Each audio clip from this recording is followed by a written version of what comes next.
ورحمۃ اللہ وبرکاتہ۔ بسم اللہ الرحمن الرحیم۔ عن ابی ہریرہ رضی اللہ تعالی عنہ قال قال رسول اللہ صلی اللہ علیہ وسلم ان فی الجنۃ 100 درجہ اعدها اللہ للمجاہدین فی سبیل اللہ ما بین الدرجتین کما بین السماء والارض فإذا سألتم الله فاسألوه الفردوس فإنه أوسط الجنة وأعلى الجنة رواہ البخاری۔ محترم حضرات، ایک مسلمان، ایک مومن کو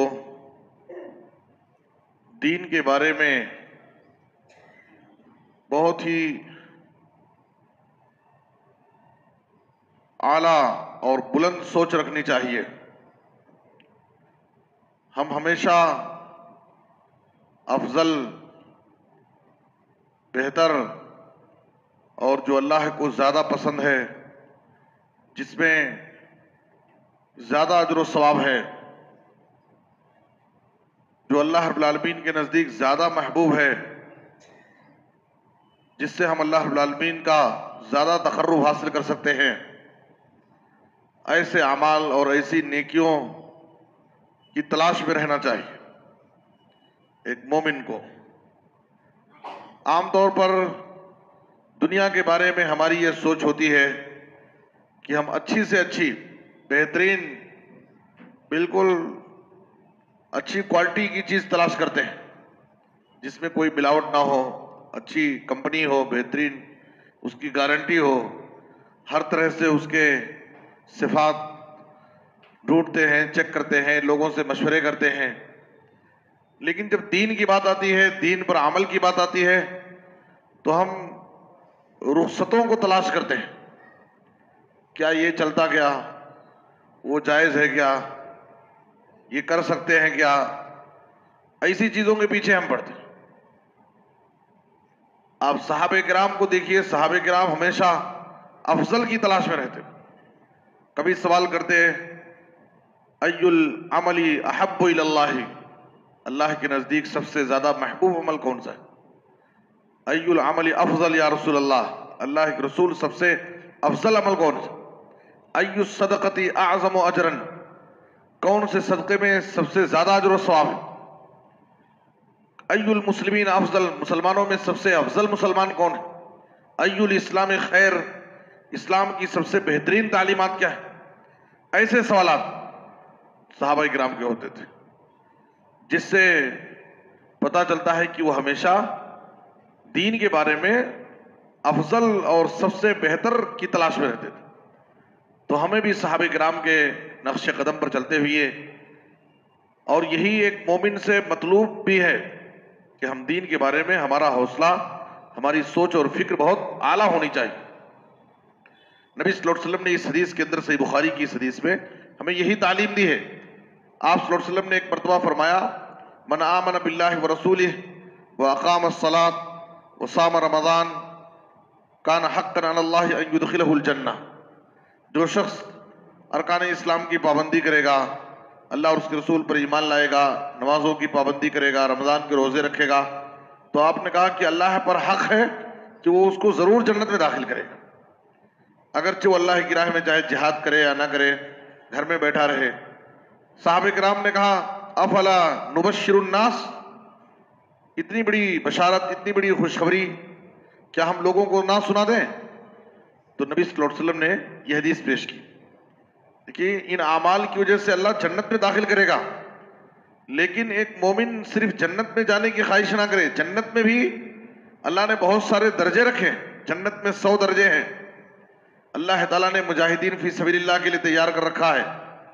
اس کے بعد آپ نے کہا کہ ہر 2 درجے کے درمیان اتنی دوری ہے جتنا آسمان اور زمین کے درمیان دوری ہے، اتنی دوری جنت کے 2 درجوں کے درمیان۔ اس طریقے سے جنت میں 100 درجے ہیں۔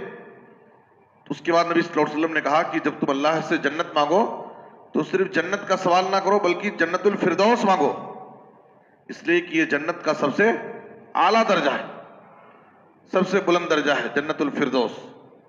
تو اس حدیث کے اندر نبی صلی اللہ علیہ وسلم نے ہمیں یہ تعلیم دی کہ ہم صرف، حالانکہ اس آدمی کو جنت میں صرف داخلہ مل جائے اور جنت میں ایک معمولی جگہ مل جائے تو آپ نے کہا موضع صوت خیر من الدنیا وما فیہا، یہ دنیا و ما فیہا سے بھی بہتر ہے، لیکن پھر بھی نبی صلی اللہ علیہ وسلم ہمیں یہ تعلیم دے رہے ہیں کہ تم جنت میں بھی سب سے اعلیٰ درجہ اللہ رب العالمین سے سوال کرو، اللہ سے مانگو۔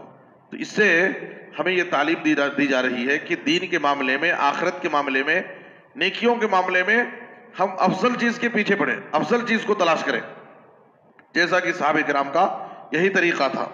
ربیعہ بن کعب اسلمی رضی اللہ تعالیٰ عنہ نبی صلی اللہ علیہ وسلم کے ایسے خادم ہیں جو خاص طور پر راتوں میں خدمت کرتے تھے۔ جب آپ ضرورت وغیرہ کے لیے جاتے تو آپ کے لیے وہ پانی وغیرہ لا کر کے دیتے۔ نبی صلی اللہ علیہ وسلم ان کی اس خدمت سے خوش ہوئے تو آپ نے ان سے کہا کہ تم مجھ سے مانگو کچھ۔ تو دیکھیے ایک صحابی کی سوچ اور فکر، ان کے مانگنے کا طریقہ کیا ہے۔ آج ہم مانگتے ہیں کیا ہے، دنیا کی بڑی سے بڑی نعمت دولت مانگ لیتے ہیں۔